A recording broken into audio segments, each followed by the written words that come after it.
enina febroary rafanoarana mpanoratra nanana ny lazany tamin'ny fotoanandro ny rafanoarana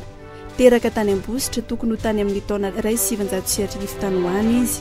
isan'ireo sekoly namolavola azy ny sekoly Benjamin Esconde tany Ambositra tamin'ny taona 1700 hatramin'ny 1700 rehefa nahazo ny CESD tao izy dia niakatra tao Antananarivo nanomana ny CAE tao amin'ny école normale NPF ambavadin'ny Tafo tamin'ny taona 1700 niditra teo amin'ny sehatry ny fampianarana avy eo ka tany Ambositra tao amin'ny sekoly Benjamin Esconde no nanomboany izany ny taona 1700 hatramin'ny 1700 nijanona teo amin'ny asa fampianarana fananao comptable indray nitety faritra maro araka izany ny tany Antsirabe ny taona 1700 ka hatramin'ny 1700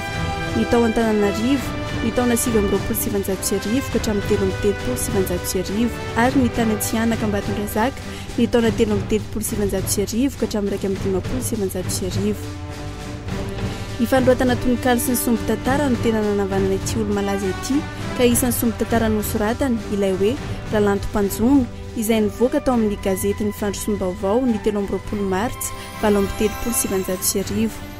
anisan'ireo nisakaiza tamin'ny rafanoarana ry Eliza Freda ny havana Ramanatoanina Rajo Wilson Rabe Arvelo Jean Arvongy ireo gazety sy gazety boky nanana ny lazany tamin'izany fotoana izany dia saika nahita ny asa soratry rafanoarana avokoa isan'ireny ny sakaizan'ny tanora ny lakolosy volamena ny trompetra volamena ny mpandinika ny Fandrosom-baovao solona narana maro no nentiny teo amin'izany sehatra izany ka isan'ireny ny hoe Parabole Bolspara Betsyleolay nandray anjara tamin'ilay faninanana nampanaoviny belles lettres malgasy i rafanoarana ny taona 1700 ka larina faharoa no nisy azy tamin'ilay tantara mitondra ny lohateny hoe ilay veromanitra ny 9 febroary 1700 no nodimandry teo amin'ny 20 taona ny ity mpanoratra nanana ny naizy azy ity